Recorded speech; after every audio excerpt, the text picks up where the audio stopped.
Hello everyone. तो इसके पिछले वीडियो में हम सब देखें कि स्टोक्स थ्योरम क्या है और उसका जो मैथमेटिकल एक्सप्रेशन होता है उसका मतलब क्या है। इस वीडियो में आज हम सब स्टोक्स थ्योरम का प्रूफ करेंगे, लेकिन इसको प्रूफ करने से पहले हमें 2-3 पॉइंट्स पता होना चाहिए, और वो पॉइंट्स क्या हैं आइए जानते हैं। इसका यूज़ करेंगे हम सब जब स्टोक्स थ्योरम को प्रूफ करेंगे उस दौरान में। तो इसका पहला पॉइंट क्या है, तो पहला पॉइंट कि अगर सपोज करें कोई एक यूनिट नॉर्मल वेक्टर है या फिर if n cap be any unit normal vector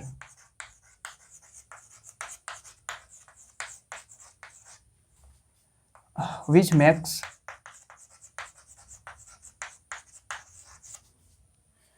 makes angle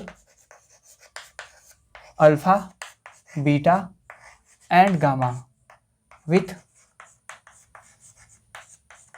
x, y and z axis respectively, then ये जो n कैप है इसे लिख सकते हैं cos alpha i cap plus cos beta j cap plus cos gamma k cap.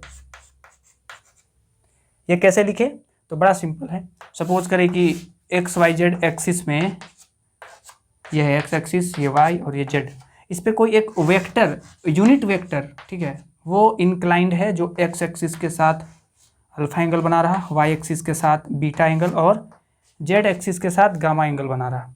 यहाँ पे हम सब यूनिट नॉर्मल वेक्टर बोले हैं, ये वेक्टर को नॉर्मल वेक्टर कंसिडर किए हैं, लेकिन हम सब कोई भी वेक्टर के लिए, यूनिट वेक्टर के लिए ये लिख सकते हैं, ठीक है। कैसे, तो यूनिट वेक्टर का मैग्नीट्यूड कितना होता है 1, तो इसका एक्स कंपोनेंट को क्या लिखेंगे, एक्स कंपोनेंट लिखेंगे 1 कोस अल्फा, मतलब कि कोस अल्फा। इसी तरह इसका वाई कंपोनेंट क्या होगा, कोस बीटा, और इसका जेड कंपोनेंट क्या होगा, कोस गामा। तो इसीलिए ये जो वेक्टर है यूनिट नॉर्मल वेक्टर, इसका एक्स कंपोनेंट इंटू आई कैप, यानी कि कोस alpha i cap, cos beta j cap, cos gamma k cap. तो ये रहा पहला पॉइंट। तो इसका दूसरा पॉइंट क्या है, इसी यूनिट नॉर्मल वेक्टर का ही बारे में बात करेंगे दूसरा पॉइंट में भी। तो अगर कोई एक सरफेस हमें गिवन है, सपोज करें कि ये एक सरफेस है जिसका की इक्वेशन है फाई इज इक्वल टू 0, कोई एक्स वाई जेड का फंक्शन होगा, स्केलर पॉइंट फंक्शन। अगर इस सरफेस के किसी पॉइंट पे हम सब ग्रेडियंट निकालते हैं, किसका ग्रेडियंट, तो इस सरफेस का जो इक्वेशन है उसका ग्रेडियंट निकालते हैं, तो ये रिप्रेजेंट करता है नॉर्मल वेक्टर। इस पॉइंट पे, जिस पॉइंट पे ग्रेडियंट निकाल रहे हैं इस पार्टिकुलर स्केलर पॉइंट फंक्शन का, उस पॉइंट पे एक नॉर्मल वेक्टर को रिप्रेजेंट करता है gradient of this scalar point function. तो इसका मतलब कि ये जो एन कैप है इसे क्या लिख सकते हैं, क्योंकि ये एक नॉर्मल वेक्टर है, ठीक है। अगर इसका डायरेक्शन क्या होगा, तो इसका डायरेक्शन एन कैप, उसका भी तो डायरेक्शन इसी वेक्टर के एलोंग होगा ना, ठीक। तो वो रहा यूनिट नॉर्मल वेक्टर। तो उस यूनिट नॉर्मल वेक्टर को क्या लिख सकते हैं, उसे लिख सकते हैं एन वेक्टर डिवाइडेड बाई इसी का मैग्नीट्यूड, मतलब कि जो ग्रेडियंट फाई डिवाइडेड बाई इसी का मैग्नीट्यूड। अगर इसे और ज़्यादा एक्सपेंड करके लिखना चाहें तो ग्रेडियंट ऑफ फाई का डेफिनेशन हम सबको पता है, वो क्या होता है, del phi by del x i cap, del phi by del y j cap, plus del phi by del z k cap.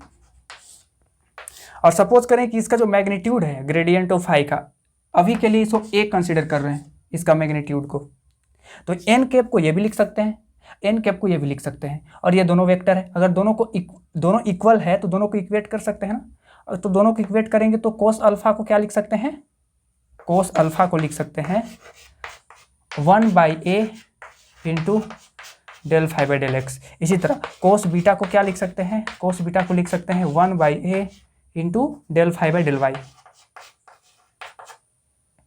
और कोस गामा को क्या लिख सकते हैं 1/a del phi by del z. यहाँ पे कंफ्यूज नहीं होना है। यहाँ पे अगर हम एक्स वाई जेड एक्सिस के साथ यहाँ भी सपोज करें अल्फा एंगल बना रहा, बीटा एंगल बना रहा और गामा एंगल बना रहा, तो एन कैप को हम सब ये भी लिख सकते हैं किस प्रॉपर्टी से, तो ये ग्रेडियंट ऑफ हाई एक नॉर्मल वेक्टर को रिप्रेजेंट करता है, उस वाले प्रॉपर्टी से एन कैप को ये लिख सकते हैं। दूसरा, यही नॉर्मल वेक्टर एक्स एक्स के साथ अगर अल्फा बीटा गामा एंगल बना रहा है तो उसको हम सब ये भी लिख सकते हैं, इसीलिए दोनों को इक्वल बोल रहे हैं। तो ये वेक्टर और ये वेक्टर को इक्वल करेंगे तो ये हम सबको रिलेशन मिलेगा। इससे और क्या हम सब फाइंड आउट कर सकते हैं कि 1/a का वैल्यू अगर इन सबसे निकालें तो यहाँ से 1/a इज इक्वल टू क्या लिख सकते हैं, तो 1/a इज इक्वल टू लिख सकते हैं cos alpha divided by del phi by del x. इसी तरह इस वाले इक्वेशन से कि 1/a का वैल्यू क्या लिख सकते हैं, cos beta divided by del phi by del y, और यहाँ से 1/a इज इक्वल टू लिख सकते हैं cos gamma divided by del phi by del z. मतलब कि 1/a का वैल्यू ये भी है, ये भी है और ये भी है, तीनों को इक्वल कर सकते हैं। तो अगर उसे हम इक्वल करके यहाँ पे लिखना चाहें तो इसको लिख सकते हैं cos alpha by del phi by del x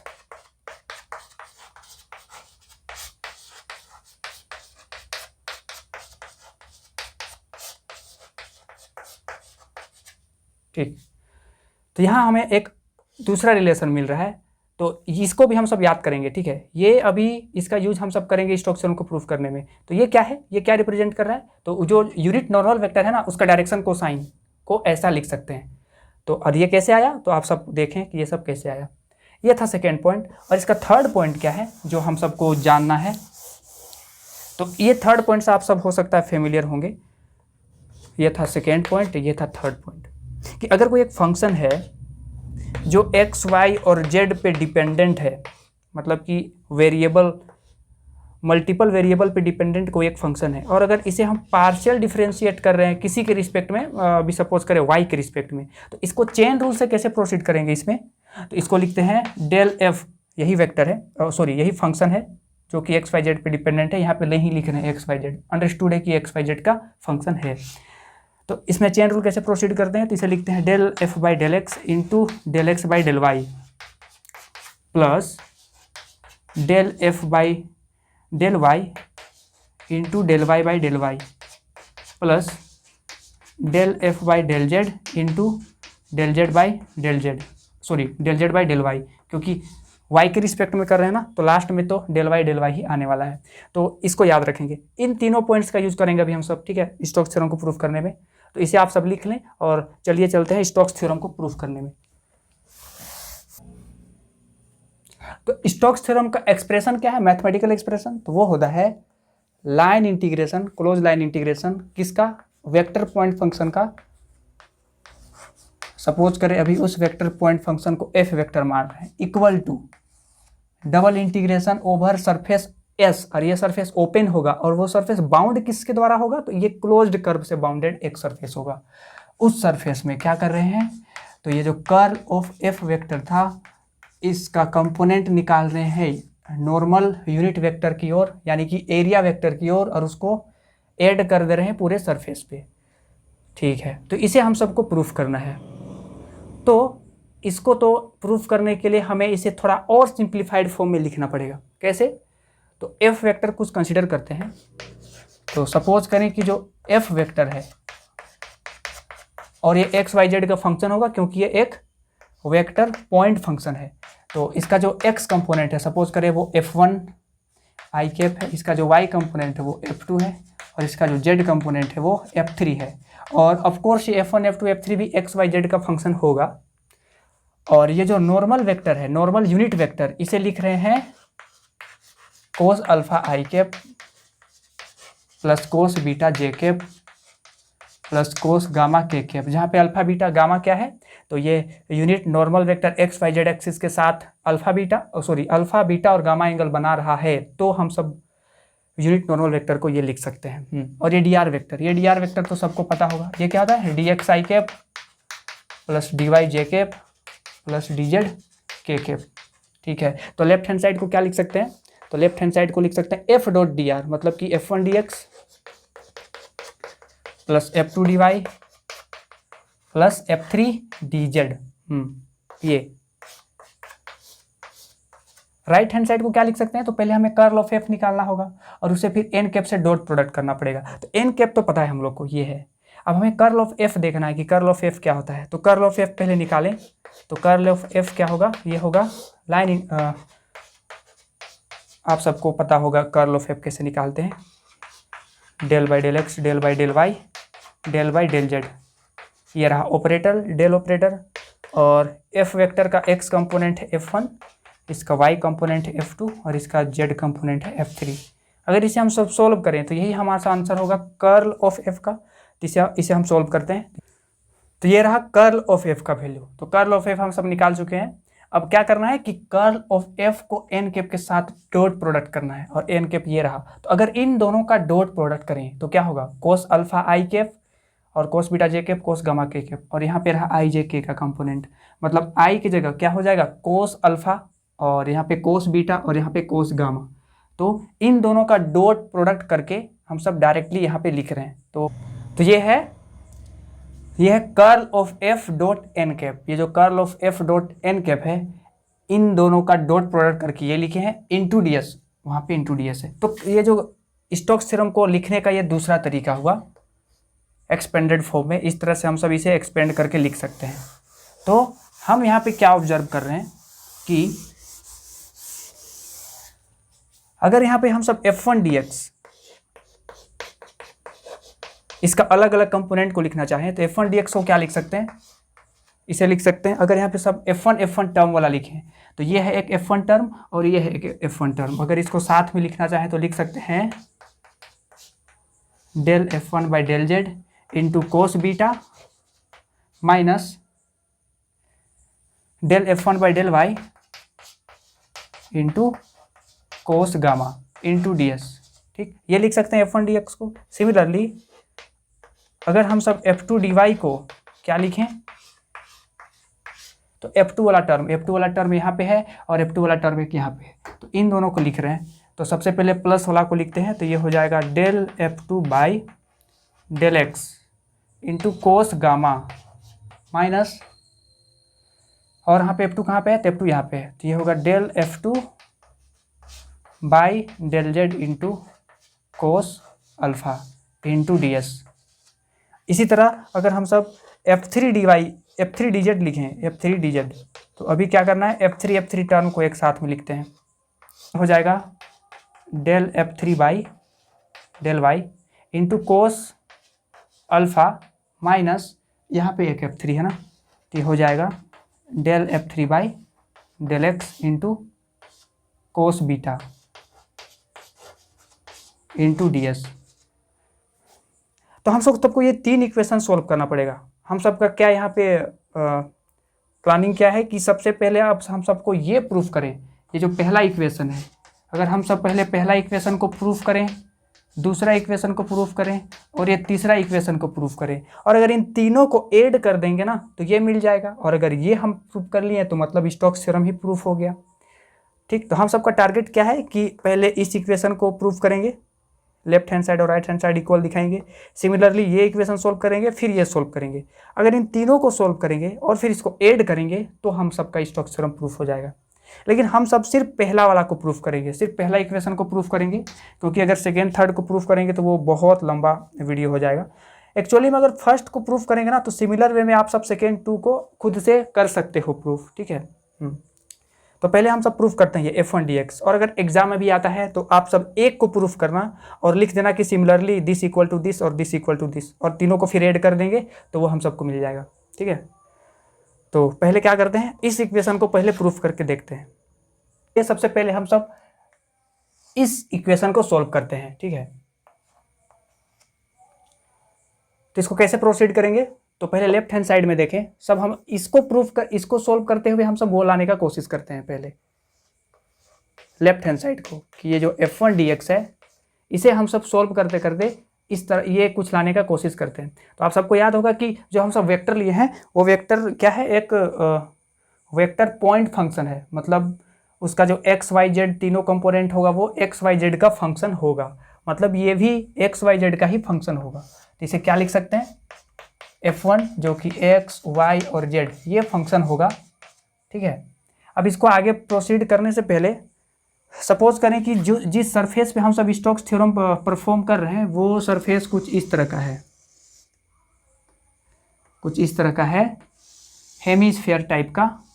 और ये हेमीस्फीयर ये जो सरफेस है वो कैसे बना, तो ये उसका बाउंड्री कर्व है, मतलब इस कर्व से होकर के बाउंडेड है ये रीजन, और इस रीजन को S बोल रहे हैं, जहाँ पे ये जो F वेक्टर है वो पूरा डिफाइन है यहाँ पे।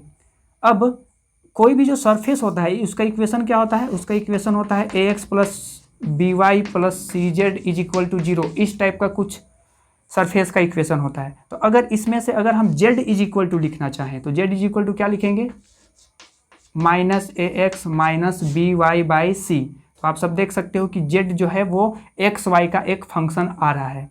इसी तरह अगर हम x इज इक्वल टू लिखना चाहें ना तो वो कोई फंक्शन होगा किसका, वाई जेड का।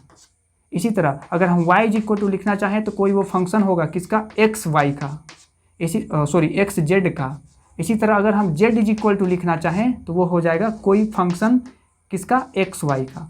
तो ये तीनों लिख सकते हैं हम सब सरफेस का इक्वेशन। सपोज करें इस पार्टिकुलर सरफेस के लिए जो इक्वेशन है वो है z is equal to ji x y, मतलब कि एक्स वाई का फंक्शन होगा ये सरफेस। तो आप सब समझ गए होंगे कि ऐसा z इज इक्वल टू लिखें तो ये लिख सकते हैं, x इज इक्वल टू लिखें तो ये लिख सकते हैं, और y इज इक्वल टू लिखें तो ये लिख सकते हैं। तो अभी के लिए हम सब ये जो सरफेस है इसका इक्वेशन को क्या मान रहे हैं, z is equal to ji x y, ठीक है। सपोज करें वो इक्वेशन है उस सरफेस का, तो इसे क्या लिख सकते हैं आगे, इसे लिख सकते हैं line integration over closed curve C, इसे लिख सकते हैं f1 और x, y, ये तो एज इट इज रहेगा। z को क्या लिख सकते हैं, z को लिख सकते हैं g जो कि फंक्शन होगा x और y का इंटू dx। अब इसको आगे प्रोसीड करने से पहले हम सब यहाँ पे इसका ऑर्थोगोनल प्रोजेक्शन लेते हैं किसी एक प्लेन में। क्यों ले रहे हैं वो अभी पता चलेगा। अगर हम इसका ऑर्थोगोनल प्रोजेक्शन ले, सपोज करें कि ये इसका x एक्सिस है, ये y एक्सिस और ये z एक्सिस, तो अगर इस सरफेस का ऑर्थोगोनल प्रोजेक्शन ले तो कुछ इस तरह का सरफेस बनेगा, ठीक है। इसका हर एक छोटे छोटे जो एलिमेंट होंगे, एरिया एलिमेंट ds, इन सब का प्रोजेक्शन हो करके ये पूरा एक रीजन बना होगा, मतलब कि इसका भी ऑर्थोगोनल प्रोजेक्शन हुआ होगा इस छोटे से सरफेस का, ठीक है।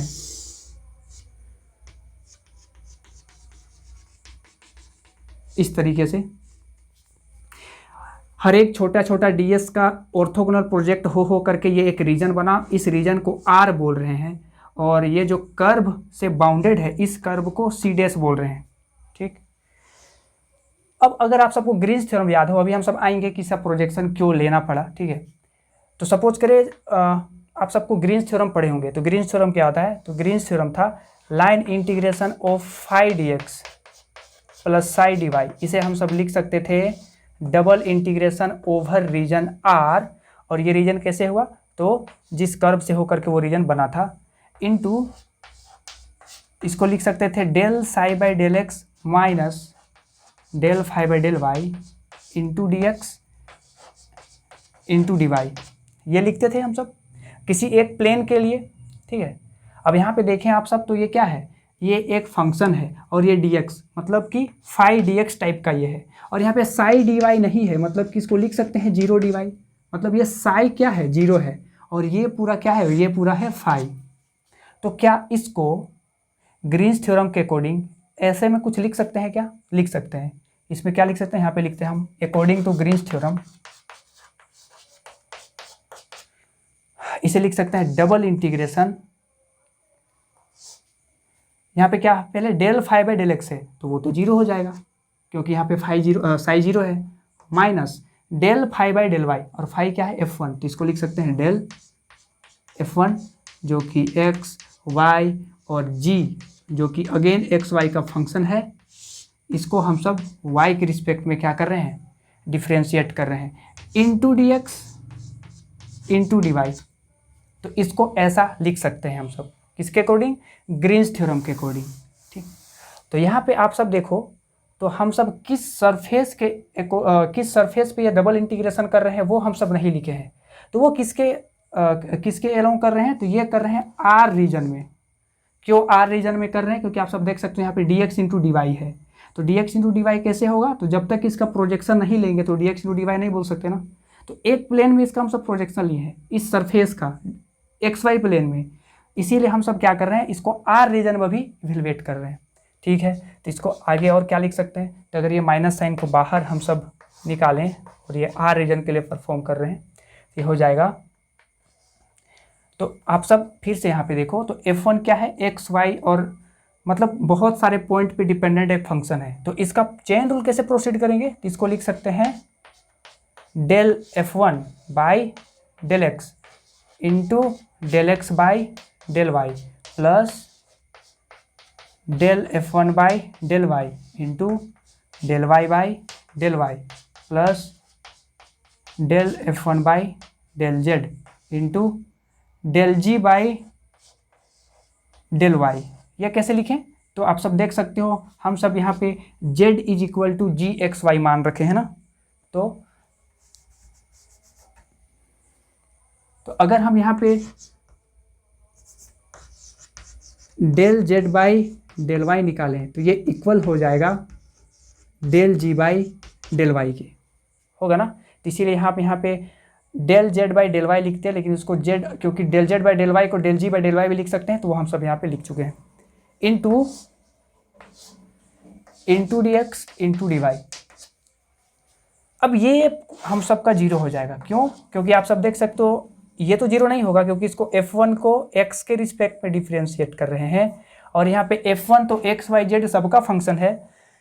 तो अगर इसे हम x के रिस्पेक्ट में डिफ्रेंशिएट करेंगे तो कुछ तो आंसर आएगा, लेकिन ये x को y के रिस्पेक्ट में कर रहे हैं और x तो सिर्फ x का ही फंक्शन है ना। तो अगर इसे हम y के रिस्पेक्ट में डिफ्रेंशिएट करेंगे तो एज ए कॉन्स्टेंट ट्रीट होगा, तो ये चीज़ पूरा जीरो हो जाएगा। तो अगर ये मल्टीप्लाई में है तो ये पूरा टर्म जीरो। सिमिलरली ये 1 हो गया, del y by del y 1 हो जाएगा, और del ji by del y zero नहीं होगा। क्यों, यहाँ और यहाँ पे कन्फ्यूजन नहीं होना है, क्योंकि जी जो है वो एक्स वाई का फंक्शन है, तो अगर उसे वाई के रिस्पेक्ट में डिफ्रेंशिएट करेंगे तो कुछ तो आंसर आएगा ना, जीरो नहीं होगा। ठीक, तो अगर इसको हम आगे प्रोसीड करें तो इसे लिख सकते हैं, ये तो जीरो हो गया, और इसको क्या लिख सकते हैं, इसे लिख सकते हैं del f1 by del y plus del f1 by del Z into del ji by del Y into D x into D y. हम सब कर क्या रहे हैं, ये जो लाइन इंटीग्रेशन था इसको हम सब सोल्व करते करते यहाँ तक पहुँचे हैं, हमको किसी तरह ये लाना है। ठीक, अब इसको आगे कैसे प्रोसीड करेंगे, तो इसके लिए हमें एक रिलेशन जो पढ़े थे ना शुरू में उसका यूज करना पड़ेगा। तो पहले हम सब जगह मिटा लें, तो यहाँ पे मिटा देते हैं इन सबको।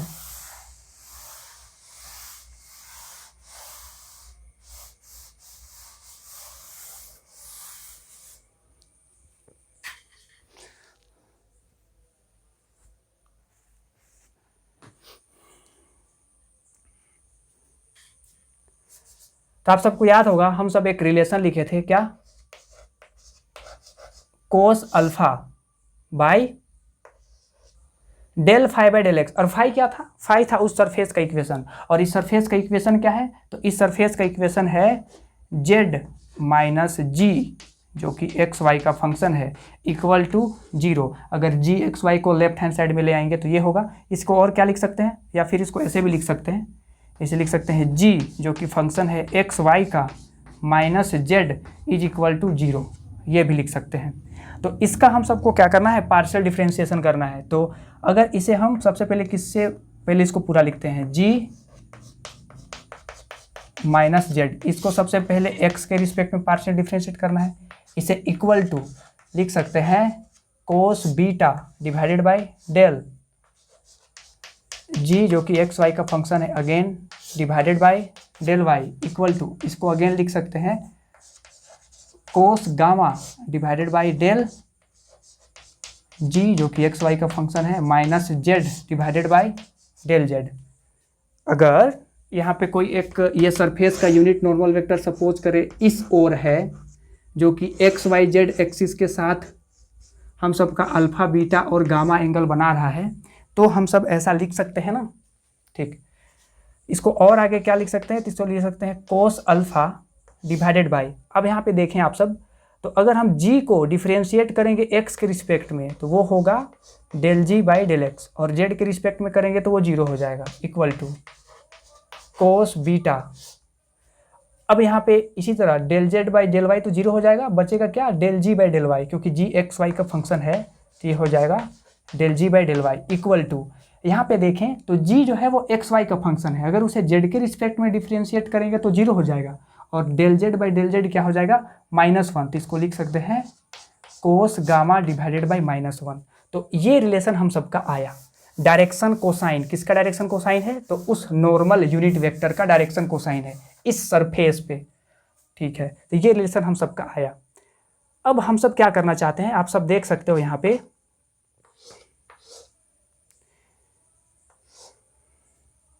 हम सबको क्या लाना है, यहाँ पे del F1 by del Z लाना है, और हम सबका आया क्या है, del F1 by del Y.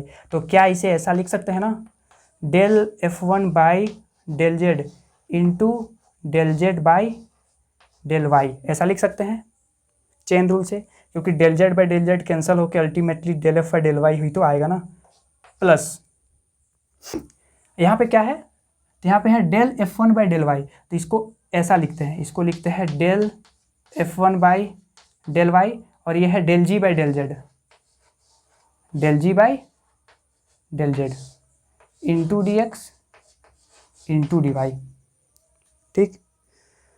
अब यहाँ पे देखें तो अभी ये आर रीजन के लिए ही है, तो ये del ji by del Z cancel होके 1 हो जाएगा, क्यों, क्योंकि जी और जेड बराबर था ना, हमको क्या लिखे थे, जी इज इक्वल टू लिखे थे, जेड इज इक्वल टू लिखे थे जी ऑफ एक्स वाई, तो ये तो 1 हो जाएगा, तो इसको मिटा देते हैं यहाँ पे, ये 1 हो गया, ठीक है। अब हमें क्या चाहिए, तो आप सब यहाँ पे देख सकते हो कि del Z by del Y को क्या लिख सकते हैं, तो del Z by del Y को क्या लिख सकते हैं, डेल जेड है तो जेड को अगर हम यहाँ पे जी भी लिख दें तो कोई फर्क नहीं पड़ने वाला, क्योंकि यहाँ पे जेड और जी दोनों इक्वल है, ठीक है। तो del ji by del Y को क्या लिख सकते हैं, अगर इन दोनों को इक्वेट करें तो हम सब del ji by del Y को लिख सकते हैं minus cos beta by cos gamma, ठीक है। आप सब अगर इन दोनों को इक्वेट करेंगे तो del ji by del Y का वैल्यू लिख सकते हैं minus cos beta by cos gamma, तो इसको हम सब ऊपर लिखते हैं यहाँ पे, ये यहाँ से यहाँ आ रहे हैं, ठीक।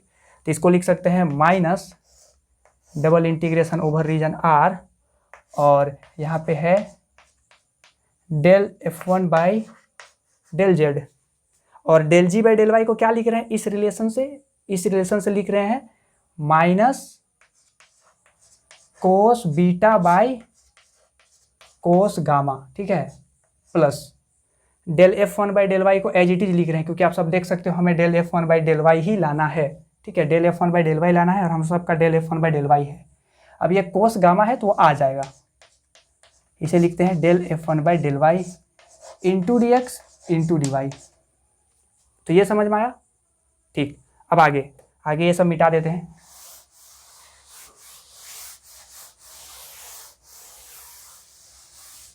ठीक। अब यहाँ पे एक चीज़ और जानना है हम सबको कि हम सब ये ds को और यहाँ पे dx बाई डी वाई, ये क्या होगा, ये होगा dx और ये होगा dy, इसका multiplication dx into D Y होगा। कहने का मतलब क्या कि कोई सरफेस रहा होगा इस टाइप में, हम पूरा सरफेस नहीं दिखा रहे हैं, सरफेस का एज को दिखा रहे हैं, तो ये रहा सरफेस और इसका हम सब प्रोजेक्शन लिए हैं ऐसे एक प्लेन में। तो सपोज अगर इसको आगे प्रोसीड करेंगे तो ये सपोज करें गामा है, क्यों गामा है, क्योंकि यहाँ पे जो जेड एक्सिस है वो इधर है और इसका जो नॉर्मल वेक्टर है वो इधर है, और ये क्या है, ये एंगल गामा है, तो ज्योमेट्री से ये भी गामा हो जाएगा, ठीक है। और ये क्या था, तो ये तो था ds, ये सरफेस क्या था, ये था ds, और ये सरफेस क्या है dx इंटू डी वाई। तो आप सब यहाँ पे देखो तो ds को क्या लिख सकते हैं, तो ds cos theta, ds cos theta, और थीटा क्या है गामा, मतलब कि ds कोस गामा को क्या लिख सकते हैं, dx इंटू डी वाई लिख सकते हैं, ठीक है। तो ds को क्या लिख सकते हैं फिर, तो ds को लिख सकते हैं dx into D Y divided by cos gamma, ठीक है। ये हम सब ds को लिख सकते हैं, अभी इसका भी यूज करेंगे यहाँ पे, ठीक। अगर इसमें प्रॉब्लम हो रहा है तो आप सब सरफेस इंटीग्रेशन का वीडियो देख लो, वहाँ पे है, ये सब हम सब डिटेल से डिस्कस कर चुके हैं। अब इसको आगे प्रोसीड करते हैं। तो अगर यहाँ पे देखें,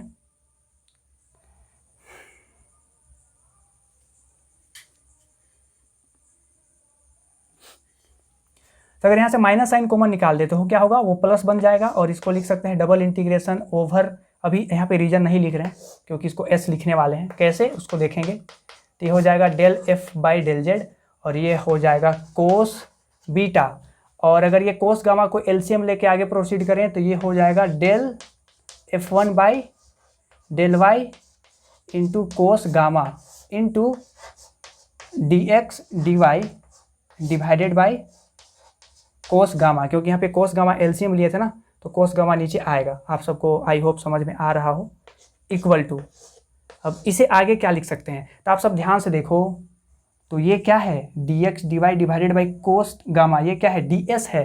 तो इसे क्या लिख सकते हैं, इसे लिख सकते हैं डेल एफ वन, और क्योंकि ये डी एस है तो ये सरफेस किस पे कर रहे हैं, एस सरफेस पे, पहले डी एक्स डी वाई था तो इसीलिए आर रीजन पे हम सब डबल इंटीग्रेशन परफॉर्म कर रहे थे, क्योंकि ये था डी एक्स डी वाई वाला रीजन ना।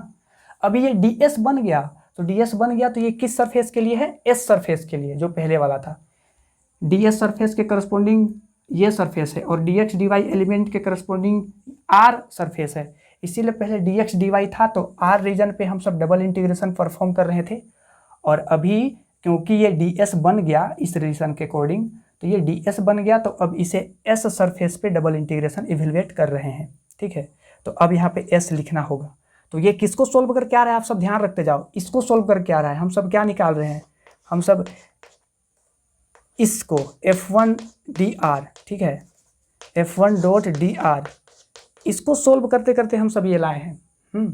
ये हो गया del F1 by del Z into cos beta minus del F1 by del Y into cos gamma into क्या हो जाएगा ये ds, ये पूरे को ds लिख सकते हैं। तो ये हम सब का प्रूफ हो गया, आप सब देख सकते हो, ये हम सब प्रूफ कर लिए। सिमिलर वे में बाकी जो दो बचा था सेकेंड और थर्ड इक्वेशन, उसको भी सेम तरह से प्रोसीड करके हम सब सोल्व कर सकते हैं। और अगर आप सबको एग्जाम में वो सोल्व नहीं करना है तो आप सब यहाँ पे लिख रख सकते हो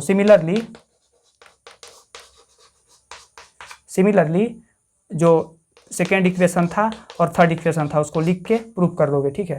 तो इसी तरह से हम सब प्रोसीड करके प्रूफ करेंगे स्टोक्स थ्योरम को।